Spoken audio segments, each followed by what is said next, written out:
Assalamualaikum warahmatullahi wabarakatuh. Selamat pagi anak-anak kelas 4. Bagaimana kabarmu pagi hari ini? Sehat semua ya? Bu Guru doakan anak-anak semuanya senantiasa dalam keadaan sehat walafiat dan selalu tetap semangat dan bergembira untuk belajar.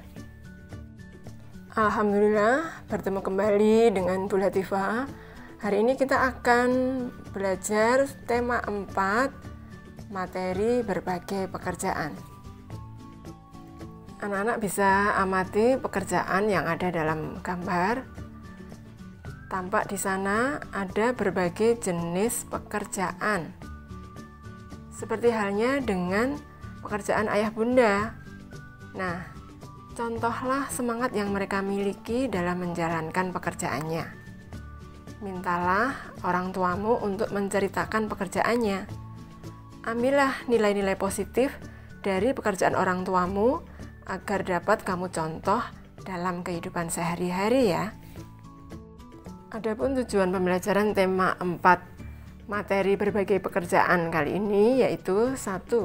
Siswa dapat menguraikan pendapat pribadi tentang isi buku sastra. Contohnya cerita, dongeng, dan sebagainya. 2. Siswa dapat mengkomunikasikan pendapat pribadi tentang isi buku sastra yang dipilih dan dibaca sendiri secara lisan dan tulis yang didukung oleh alasan. 3. Siswa dapat menjelaskan pentingnya upaya keseimbangan dan pelestarian sumber daya alam bersama orang-orang di lingkungannya. 4. Siswa dapat melakukan kegiatan upaya pelestarian sumber daya alam bersama orang-orang di lingkungannya. 5. Siswa dapat mengidentifikasi kegiatan ekonomi dan hubungannya dengan berbagai bidang pekerjaan, serta kehidupan sosial dan budaya di lingkungan sekitar sampai provinsi. 6. Siswa dapat menyajikan hasil identifikasi kegiatan ekonomi dalam meningkatkan kehidupan masyarakat di bidang pekerjaan, sosial dan budaya di lingkungan sekitar sampai provinsi. 7. Siswa dapat memahami makna hubungan simbol dengan sila-sila Pancasila. 8. Siswa dapat menjelaskan makna hubungan simbol dengan sila-sila Pancasila sebagai satu kesatuan dalam kehidupan sehari-hari. 9. Siswa dapat memahami gambar dan bentuk 3 dimensi. 10. Siswa dapat menggambar dan membentuk 3 dimensi. Anak-anak, berikutnya kita akan pelajari tentang jenis-jenis pekerjaan. 1. Pekerjaan yang menghasilkan barang. Pekerjaan yang menghasilkan barang adalah pekerjaan yang menghasilkan sesuatu barang yang bisa digunakan oleh orang lain. Misalnya, pembuat makanan, penjahit, petani, nelayan, peternak, dan perajin. 2. Pekerjaan yang menghasilkan jasa. Pekerjaan yang menghasilkan jasa adalah suatu pekerjaan yang pelayanannya bisa dinikmati oleh orang lain. Misalnya, TNI Polri, guru, petugas kebersihan, dokter, arsitek, tukang cukur rambut, dan sopir. Berikutnya, jenis-jenis pekerjaan berdasarkan tempat tinggal. Terdapat berbagai macam tempat tinggal masyarakat Indonesia, misalnya dataran tinggi, dataran rendah, dan pantai. Setiap tempat tinggal memiliki sumber daya alam yang berbeda-beda. Hal ini mempengaruhi kegiatan ekonomi yang dilakukan oleh masyarakat. Oleh karena itu, masyarakat memiliki jenis pekerjaan yang berbeda-beda. 1. Jenis pekerjaan di dataran tinggi. Dataran tinggi memiliki udara yang sejuk. Masyarakat yang tinggal di dataran tinggi biasanya bekerja sebagai peternak, pedagang, dan pekebun tanaman perkebunan. Contoh tanaman yang ditanam di dataran tinggi antara lain teh, sayur-sayuran, dan buah-buahan. Contoh daerah dataran tinggi di Indonesia yaitu dataran tinggi Dieng dan dataran tinggi Ijen. 2. Jenis pekerjaan di dataran rendah. Dataran rendah biasanya memiliki tanah yang subur dan landai. Oleh karena itu, dataran rendah dimanfaatkan sebagai tempat bertani. Banyak masyarakat di dataran rendah bekerja sebagai petani, menanam padi, kelapa, tebu, dan lain sebagainya. Ada juga yang bekerja sebagai peternak dan pedagang. 3. Jenis pekerjaan di pantai. Pantai merupakan bagian dari dataran rendah yang berbatasan langsung dengan laut. Sebagian daratan di pantai ditutupi oleh pasir. Umumnya, masyarakat yang tinggal di pantai bekerja sebagai nelayan, petani garam, dan penambak ikan. Selain itu, ada yang bekerja sebagai pembuat cenderamata, petani kelapa, pemandu wisata, dan pedagang. Salah satu pekerjaan yang memanfaatkan teknologi adalah nelayan. Saat ini, para nelayan sudah menggunakan kapal bermesin yang dilengkapi GPS atau Global Positioning System untuk melacak keberadaan ikan.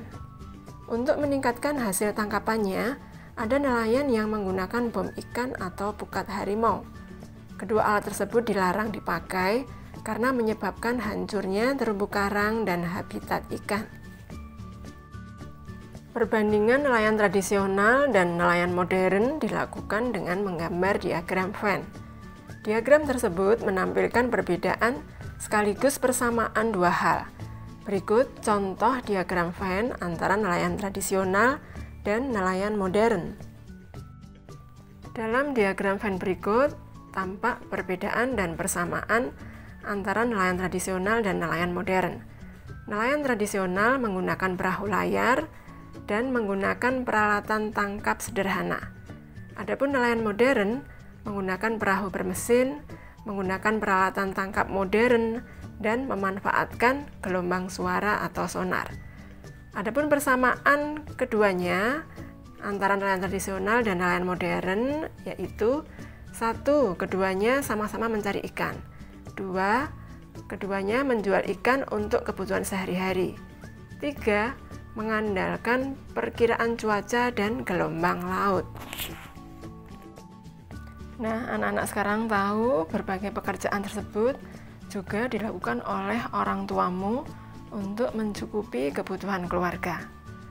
Orang tuamu telah memenuhi kebutuhan makanan, pakaian, bersekolah, dan lain sebagainya untuk kamu. Apakah kamu sudah berterima kasih kepada kedua orang tuamu?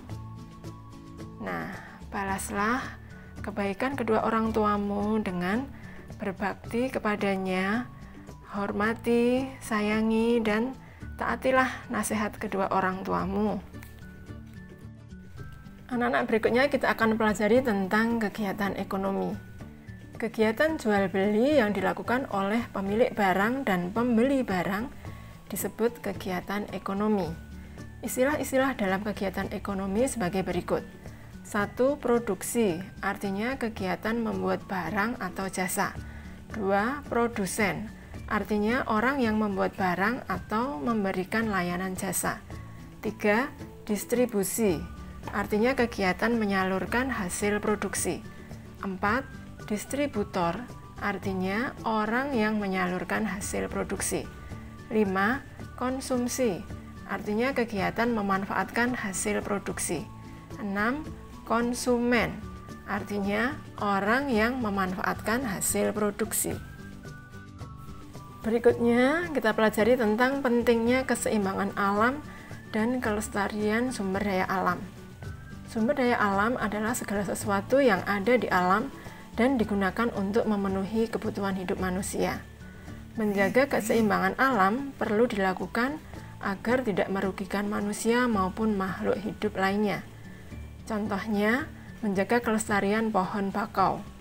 Pohon bakau di pantai dapat menahan air laut. Apabila dirusak dan ditebang secara berlebihan, maka akan terjadi pengikisan pantai atau abrasi. Anak-anak, salah satu cara untuk melestarikan sumber daya alam yaitu dengan pengolahan sampah dan barang-barang bekas. Mengolah sampah termasuk kegiatan melestarikan sumber daya alam karena kita menggunakan barang-barang bekas menjadi barang yang berguna. Adapun beberapa langkah yang bisa kita lakukan yaitu 1. Reuse, artinya menggunakan kembali sampah yang masih dapat digunakan untuk fungsi yang sama atau fungsi yang berbeda. Contohnya menggunakan kaleng bekas cat untuk dijadikan pot tanaman, menggunakan koran bekas untuk dijadikan sampul buku. 2. Reduce, Artinya, mengurangi potensi benda yang telah digunakan menjadi sampah.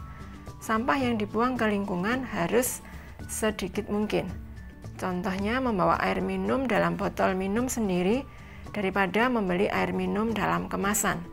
3. Recycle. Artinya, mengolah kembali sampah menjadi barang atau produk baru. Contohnya, mengolah sampah organik menjadi pupuk kompos dan membuat prakarya dari koran bekas. 4. Replace. Artinya, mengganti benda yang biasa digunakan dengan benda yang ramah lingkungan. Contohnya, memilih menggunakan sapu tangan daripada tisu. Hal ini dikarenakan sapu tangan dapat dicuci dan digunakan kembali. Anak-anak, berikut ini kita pelajari lambang negara Indonesia, yaitu Garuda Pancasila sebagai anugerah Allah yang Maha Kuasa.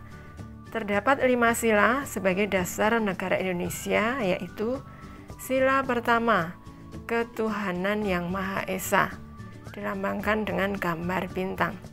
Sila kedua, kemanusiaan yang adil dan beradab, dilambangkan dengan gambar rantai emas. Sila ketiga, persatuan Indonesia, dilambangkan dengan gambar pohon beringin. Sila keempat, kerakyatan yang dipimpin oleh hikmat kebijaksanaan dalam permusyawaratan perwakilan, dilambangkan dengan gambar kepala banteng. Sila kelima, keadilan sosial bagi seluruh rakyat Indonesia, dilambangkan dengan gambar padi dan kapas. Di bawah kedua kaki lambang Garuda Pancasila terdapat pita yang bertuliskan semboyan bangsa Indonesia, yaitu Bhinneka Tunggal Ika, yang artinya meskipun berbeda-beda tetapi tetap satu. Anak-anak bisa buka kembali buku siswa tema 4 tentang perwujudan nilai-nilai dan moral Pancasila dalam kehidupan sehari-hari. Anak-anak, berikutnya kita akan pelajari tentang gambar 3 dimensi. Anak-anak bisa perhatikan di sini perbedaan gambar 2 dimensi dan gambar 3 dimensi. Gambar 3 dimensi adalah gambar yang memiliki panjang, lebar, dan tinggi. Untuk membuatnya, kita dapat memproyeksikan suatu benda dalam sudut atau kemiringan tertentu dengan menggunakan titik hilang. Pada titik hilang, seakan-akan objek menjadi tidak nampak lagi pada pandangan mata. Contoh benda-benda 3 dimensi yaitu meja, kotak pensil, vas bunga, dan botol. Anak-anak, berikutnya kita akan pelajari tentang unsur-unsur dalam suatu cerita atau dongeng. Kita dapat menyampaikan unsur-unsur dalam suatu cerita atau dongeng dengan membuat peta pikiran.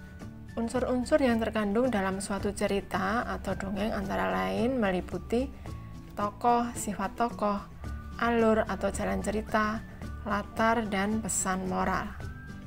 Bacalah kembali dongeng dengan judul Kelinci dan Kura-Kura di buku Bu Pena jilid 4B halaman 47. Perhatikan contoh peta pikiran mengenai dongeng Kelinci dan Kura-Kura berikut. Anak-anak, berikut adalah peta pikiran dongeng Kelinci dan Kura-Kura. Coba kamu perhatikan, judulnya adalah Kelinci dan Kura-Kura. Tokohnya kelinci, kura-kura, bekicot, dan keong. Awal cerita, kura-kura mengajak kelinci lomba lari. Kelinci menerimanya dan mengira akan menang dengan mudah. Akhir cerita, kura-kura berhasil sampai lebih dulu di garis akhir dan mengalahkan kelinci. Tempat terjadinya cerita berada di hutan.